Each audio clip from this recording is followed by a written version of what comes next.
Classes पर नियमित कक्षाएं हमारी चल रही हैं। तो उसी क्रम में आज हम क्या पढ़ेंगे, उत्तर प्रदेश के सारे मंदिर पढ़ लेंगे, ठीक है ना, क्लियर है पॉइंट। क्योंकि कभी कभी परीक्षाओं में मंदिरों से भी प्रश्न बनते हैं, क्योंकि एक एक नंबर पर फाइट होना है, क्लियर है पॉइंट। तो एक भी नंबर आपको स्किप नहीं करना है। इसके बाद उत्तर प्रदेश के हम आपको क्या पढ़ाएंगे, उत्तर प्रदेश का बजट आपको पढ़ा देंगे, सिर्फ आपका वह वीडियो रह रहा है। उसके बाद में आपको उत्तर प्रदेश की 3 या 4 हम प्रश्न उत्तर की सीरीज आपको कराएंगे, क्लियर है, 3 से 4। और वो सीरीज आपके लिए रामबाण होंगी, उनको ध्यान रखिएगा। उसमें जो जितना भी हमने आपको पढ़ा दिया है, ये समझिएगा कि एक तरह से आपका जो एक रिवीजन है वह आपको वहां पर प्राप्त हो जाएगा उन 5 या 6 वीडियो के माध्यम से, क्लियर है पॉइंट।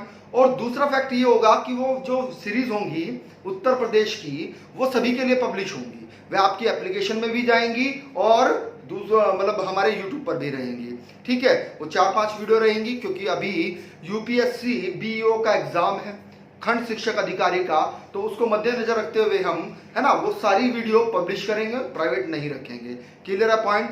तो आज हम उत्तर प्रदेश के मंदिर पढ़ लेते हैं, क्लियर है पॉइंट, आ रही है बात समझ में। इसके बाद में आपका बजट रह जाएगा। कभी कभी मुख्यालयों से भी प्रश्न आ जाता है ना, किस जिले का मुख्यालय कहां पर अवस्थित है, तो वो जो हम क्वेश्चन आंसर सीरीज आपको कराएंगे उत्तर प्रदेश की प्रश्नोत्तरों की श्रृंखला, तो उसमें करा देंगे आपको, है ना, ठीक है, आ रही है बात समझ में। तो उसके बाद बस आपका बजट रह गया, इससे अगली वीडियो आपको बजट ही मिलेगी, उसके बाद प्रश्नोत्तरों की श्रृंखला आपकी शुरू हो जाएगी, क्लियर है पॉइंट। चलिएगा, आइएगा, आज हम पढ़ेंगे उत्तर प्रदेश के मंदिर।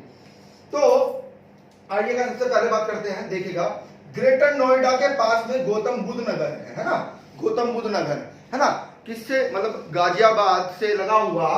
एटलस जरूर रखें अपने पास, है ना, एटलस जरूर ले लें, है ना, मानचित्र के साथ पढ़िएगा, क्योंकि हम इनको लिखवा भी सकते थे, लेकिन मानचित्र के साथ अगर आप पढ़ेंगे तो आपके मुख्यालय जो जिले हैं ना, वो आपकी आंखों में क्या हो जाएंगे, एक तरह से चित्रित हो जाएंगे, आपको सही प्रतीत होगा, है ना, क्योंकि कभी कभी जिलों की अवस्थिति एवं विस्तार भी पूछ लेता है, क्लियर है पॉइंट। आइएगा, देखिएगा, पहला पॉइंट समझिएगा, जो सनातन मंदिर है, सनातन मंदिर गौतम बुद्ध नगर में है। कहां पर है, गौतम बुद्ध नगर, पॉइंट क्लियर है। गाजियाबाद नोएडा का जो क्षेत्र है ना, उसी के पास में गौतम बुद्ध नगर है, क्लियर है पॉइंट। तो वहां पर है, पूछा जाता है प्रश्न। अगला देखिएगा, मेरठ, मेरठ में देखिएगा बेगम समरू निर्मित चर्च है। वास्तव में ये कहां पर है, सरधने में है। कहां पर, सरधना एक क्षेत्र पड़ता है, वहां पर है, मेरठ के सरधना में। ये हमने आपको जो चर्चित, है ना, और मुख्य पर्यटन स्थल पढ़ाए थे ना आपको, उनमें भी बताया था, धार्मिक स्थल में भी पढ़ाया गया है ये आपको, क्लियर है पॉइंट। तो सरधने में है। और मेरठ में ही एक मंदिर है, ओषाढ़ नाथ का मंदिर, ये भी पूछा जाता है, महत्वपूर्ण है। आइएगा, इसके बाद में देखिएगा, इसके बाद में आप आइएगा वृंदावन में। कहां पर, वृंदावन, है ना, वृंदावन कहां पर पड़ता है, मथुरा में पड़ता है। कहां पर, मथुरा में पड़ता है। तो वृंदावन में कुछ मंदिर है और पूछा जाता है मोस्ट इंपोर्टेंट, देखिएगा, चंद्रोदय मंदिर, ये वास्तव में विश्व का सबसे ऊंचा मंदिर है भाई, विश्व का सबसे ऊंचा मंदिर चंद्रोदय मंदिर, जो कहां पर है, मथुरा के वृंदावन में है, क्लियर है पॉइंट। और वृंदावन में ही रंगनाथ मंदिर है। क्या है, रंगनाथ मंदिर, वह कौन सी शैली का है, द्रविड़ शैली का है ना, एक घूसर शैली होती थी मंदिर के निर्माण का, है ना, क्लियर है पॉइंट। आ रही है, बेसर शैली सुना होगा, आपको हिस्ट्री में हम पढ़ाएंगे, तीनों शैली पढ़ाएंगे आपको। द्रविड़ शैली, है ना, दक्षिण भारत की कौन सी होती है, कमेंट करके बताइएगा हमें, ठीक है। आइएगा, अगला है बुलंदशहर। तो बुलंदशहर के अरहार में एक मंदिर है, जिसे क्या कहा जाता है, अवंतिका मंदिर कहा जाता है। क्या कहा जाता है, अवंतिका मंदिर। देखिएगा, आपसे सीधा सीधा सिर्फ मंदिर पूछेगा और स्थान का नाम पूछेगा, कोई विशेषता आपसे नहीं पूछी जाएगी, क्लियर है पॉइंट। जिनकी विशेषता पूछी जाएगी वो हम आपको नोट करके लिखवा देंगे, क्लियर है पॉइंट। चलिएगा, मथुरा में बहुत सारे मंदिर है भाई।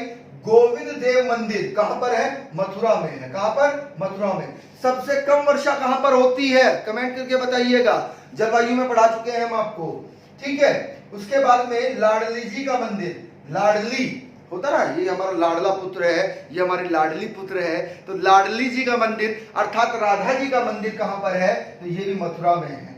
दाऊ जी का मंदिर, दाऊ जी का मंदिर बहुत बार पूछा गया है, इंपोर्टेंट करिएगा इसको।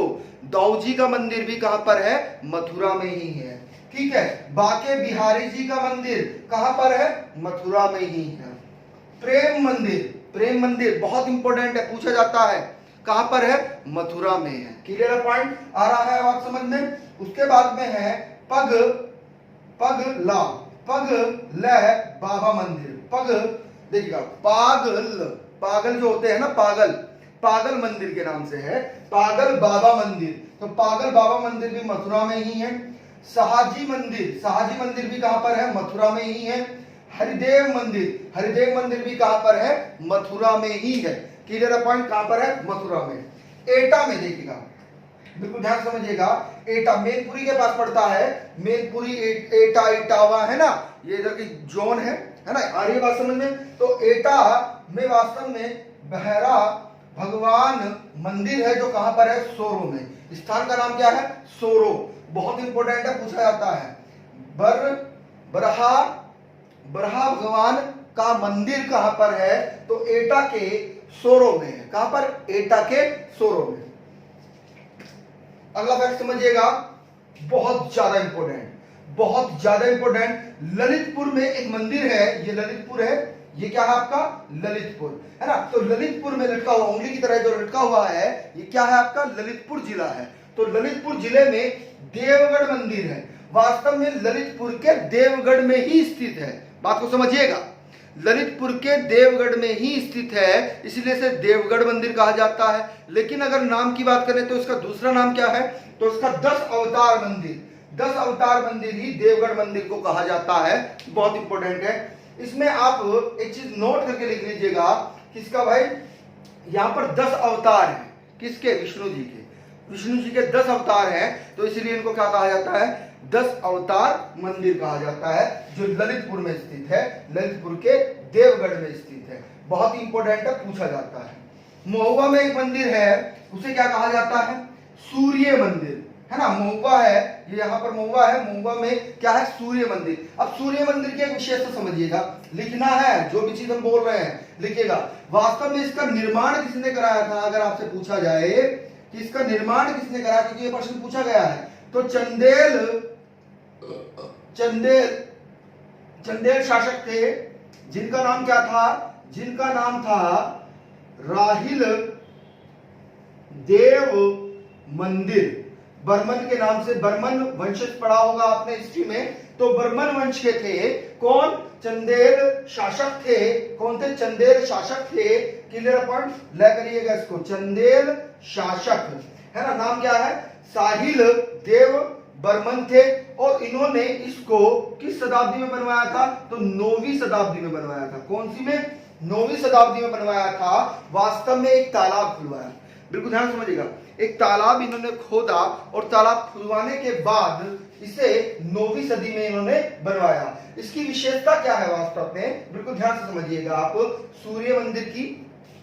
वास्तव में यहां पर जो 24 जैन तीर्थकर हैं, उनकी जहां पर प्रतिमा है, और प्रतिमा लिख लीजिएगा इसको भी, 24 जैन तीर्थकर की क्या है? प्रतिमा है। और किस पहाड़ी पर है? बहुत इंपॉर्टेंट है, गोरख पहाड़ी पर। कहां पर? गोरख पहाड़ी पर है। क्लियर है पॉइंट, आ रही है बात समझ में।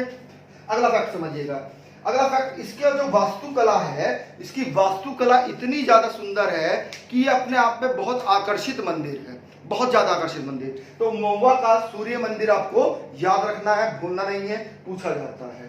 क्लियर है पॉइंट, चलिएगा आइएगा। अब ऊपर से ले लेते हैं सहारनपुर में एक देवी है, जिनका नाम क्या है? 9 देवियों में से एक देवी है शाकुंभरी देवी।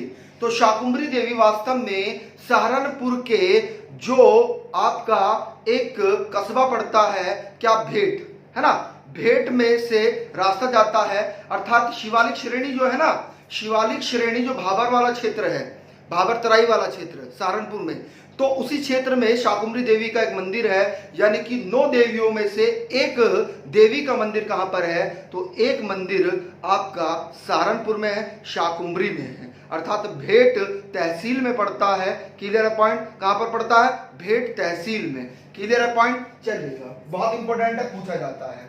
गढ़मुक्तेश्वर, गढ़मुक्तेश्वर में एक मंदिर है और किसके नाम से है, तो गढ़मुक्तेश्वर के नाम से ही है। किसके नाम से है, गढ़ मुक्तेश्वर जी के नाम से ही है। लखीमपुर खीरी, लखीमपुर खीरी में एक मंदिर है, बहुत इंपॉर्टेंट, पूछा जाता है, गोला गोलकर्णनाथ, गोला गोलकर्णनाथ मंदिर कहां पर है, तो लखीमपुर खीरी में। क्लियर है पॉइंट, आ रही है बात समझ में। अगला देखिएगा, गोंडा में, कहां पर, गोंडा में कौन सा है, अंगारा पार्वती जी का मंदिर, अंगारा पार्वती जी का मंदिर कहां पर है, तो गोंडा में स्थित है। ठीक है, कन्नौज में, कन्नौज में पद्मावती सती का मंदिर है, क्या है, पद्मावती सती का मंदिर कहां पर है, तो कन्नौज में है, पूछा जाता है, इंपॉर्टेंट है। फर्रुखाबाद, फर्रुखाबाद में एक मंदिर है, शृंगी ऋषि का मंदिर, किसका, शृंगी ऋषि का मंदिर है। क्लियर है, पूछा जाता है। कानपुर, कानपुर में 3 मंदिर ज्यादा फेमस है जो बार बार परीक्षाओं में पूछे जाते हैं। देखिएगा, भीतर गांव का मंदिर बहुत इंपॉर्टेंट है, भीतर गांव का मंदिर, फिर है वाल्मीकि आश्रम जो बैठूर में है, बहुत इंपॉर्टेंट है, वाल्मीकि मंदिर के नाम से पूछा जाता है, तो बैठूर एक स्थान है, तो बिठूर में स्थित है। जेके मंदिर, जेके मंदिर भी कहां पर है, जेके मंदिर भी कानपुर में ही स्थित है। अब आप भीतर गांव का विशेषता लिखिएगा कि यह वास्तव में 9वीं शताब्दी में, 9वीं शताब्दी में बनाया गया था, और वास्तव में 9वीं शताब्दी क्या थी आपको पता ही है, गुप्त कालीन में बनाया गया था, ऐसे भी पूछ सकता है, आपसे पूछ सकता है कि कौन सी शताब्दी में बनाया गया, तो 6वीं शताब्दी में बनाया गया, 6ठी शताब्दी में बनाया गया, अर्थात गुप्त काल में बनाया गया। ठीक है, क्लियर है पॉइंट, आ रही है बात समझ में। अगला श्रीवस्ती, श्रीवस्ती में चाइना मंदिर है, थाई मंदिर है, लंकाई मंदिर है, बर्मी मंदिर है और जापान मंदिर है। वास्तव में ये चाइना पद्धति पर, थाईलैंड पद्धति पर, श्रीलंकाई पद्धति पर, बर्मा पद्धति पर और जापान पद्धति पर यहाँ पर मंदिर बनाए गए हैं। कहां पर, श्रीवस्ती में, पूछा जाता है, महत्वपूर्ण है। बहला देव मंदिर, बहला देव का मंदिर कहां पर है, बहला देवी का मंदिर वास्तव में प्रतापगढ़ में स्थित है, और यह भी आपसे परीक्षाओं में पूछा जाता है। Clear point. अगला आइएगा, गोरखपुर, नाम से ही पता लग रहा है कि गोरखनाथ जी का मंदिर कहां पर स्थित है, तो गोरखपुर में स्थित है, अर्थात जहां के हमारे सीएम आदित्यनाथ योगी जी हैं वहीं पर यह मंदिर है ना, उनका चुनाव क्षेत्र वही है। क्लियर पॉइंट, आ रही है बात समझ में। तो ये महत्वपूर्ण बन जाएगा कि गोरखनाथ पीठ कहां पर है, गोरखनाथ पीठ भी पूछ सकता है, गोरखनाथ मंदिर भी पूछ सकता है, तो गोरखपुर में स्थित है। Clear point. आइए फैजाबाद में, फैजाबाद में आपको पता ही है अयोध्या स्थान है ना, फैजाबाद को ही क्या कहते हैं, अयोध्या कहते हैं। तो अयोध्या में राम जन्मभूमि, बहुत इंपॉर्टेंट है, राम जन्मभूमि यानी कि रामचरितमानस में यह बताया गया है कि वास्तव में जो भगवान राम थे उनका जन्म कहां पर हुआ था, अयोध्या में हुआ था, है ना। तो बहुत इंपॉर्टेंट है, पूछा जाता है, बार बार परीक्षाओं में रिपीट होता रहता है। क्लियर है पॉइंट। अभी आपको पता ही है, हमने इसके बारे में आपको बताया था कि एक पीठ बनी थी, है ना। चलिएगा, वेस्ट नहीं करते हैं समय को, आगे चलते हैं। रत्नागिरी, रत्नागिरी भी कहां पर है, रत्नागिरी का मंदिर फैजाबाद में है। कनक भवन, बहुत इंपॉर्टेंट, कनक भवन कहां पर है, तो फैजाबाद में है ना, सीता माता के लिए बनवाया गया था केकई द्वारा। ठीक है, ये सब चीजें हम पढ़ा चुके हैं पर्यटन स्थल में, आपको सब चीजें पढ़ा चुके हैं, ठीक है ना। कभी कभी मंदिरों से प्रश्न बन जाता है, इसलिए एक वीडियो हम सोच रहे थे कि पूरा मंदिर का दे दें आपको, है ना। आइएगा, देवरिया में, देवरिया में बाबा सोमनाथ का मंदिर है, शिव को समर्पित है, किसको समर्पित है, शिव जी को समर्पित है। अगला वाराणसी के भी इंपोर्टेंट मंदिर है भाई, बार बार परीक्षाओं में पूछे जाते हैं। वाराणसी के मंदिर सारे इंपोर्टेंट हैं, परीक्षाओं में पूछे जाते हैं। देखिएगा, वृंदावन, मथुरा और वाराणसी के मंदिर ज्यादा इंपोर्टेंट है, बार बार परीक्षाओं में पूछे जाते हैं। ठीक है, तो वाराणसी में विश्वनाथ का मंदिर, ठीक है, भारत माता का मंदिर, ठीक है, अन्नपूर्णा का मंदिर, ठीक है, संकट मोचन मंदिर, ठीक है, सारंग नाथ का मंदिर जो सारनाथ में स्थित है। कहां पर है? वाराणसी में स्थित है। कहां पर? वाराणसी में स्थित है। बहुत इंपॉर्टेंट है, बार बार परीक्षाओं में पूछा जाता है। वास्तव में जो वाल्मीकि आश्रम है इसके बारे में आप एक चीज नोट करके लिख लीजिएगा, बैठूर में स्थित है, कानपुर में स्थित है, जबकि भीतरी गांव का मंदिर कहां पर है? कानपुर देहात में। कभी कभी ऑप्शन में क्या होता है कि कानपुर भी दे देता है और कानपुर देहात भी दे देता है। तो कानपुर देहात में भीतरी गांव का मंदिर है और बिठूर में कौन सा है? कानपुर के बिठूर में वाल्मीकि आश्रम मंदिर है। वास्तव में पता यह कहा जाता है कि वाल्मीकि जी ने जो रामायण थी वो यहीं पर लिखी थी। क्लियर है पॉइंट? रामायण जो लिखी थी यहीं पर लिखी थी। सीता जी ने जब गृह त्याग कर दिया था तो वे भी बैठूर में ही रही थी, है ना।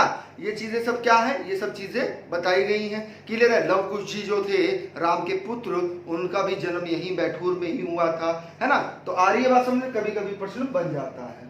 तो आइएगा अगला देखते हैं। बलिया में सबसे पूर्वी जिला कौन सा है? आपका बलिया है। तो बलिया का भी इंपोर्टेंट बन जाता है। यहां पर भगरू मुनि का एक मंदिर भी है और एक आश्रम भी है। कभी कभी परीक्षाओं में ये भी पूछ लिया जाता है। Clear point? मिर्जापुर देखिएगा, कभी कभी होगा क्या आपके साथ में, मिर्जापुर ना देकर विंध्याचल दे देगा आपको। क्या दे देगा? विंध्याचल में कौन सा मंदिर है? तो विंध्याचल में वास्तव में विंध्यासानी देवी का मंदिर है। किसका मंदिर है? विंध्यासानी देवी का मंदिर है।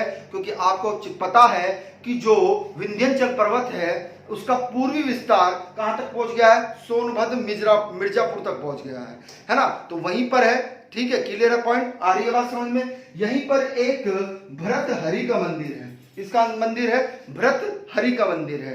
यह भी पूछा जाता है, ठीक है। आगे आइएगा। अब आपसे वाराणसी के बाद में हम वाराणसी में एक मंदिर आपका रह गया, काशी विश्वनाथ का मंदिर। इसकी भी विशेषता है, इसको देखिएगा आप, क्योंकि ये प्रश्न यहां से भी बन जाता है। ये वास्तव में शिव को समर्पित है और 12 ज्योतिर्लिंगों में से, बिल्कुल ध्यान समझिएगा, 12 ज्योतिर्लिंगों में से एक ज्योतिर्लिंग कौन सा है? काशी विश्वनाथ का मंदिर है। किसका है? 12 ज्योतिर्लिंग है ना। क्लियर है पॉइंट? तो उनमें से एक ज्योतिर्लिंग कौन सी है? विश्वनाथ ज्योतिर्लिंग है, काशी विश्वनाथ ज्योतिर्लिंग।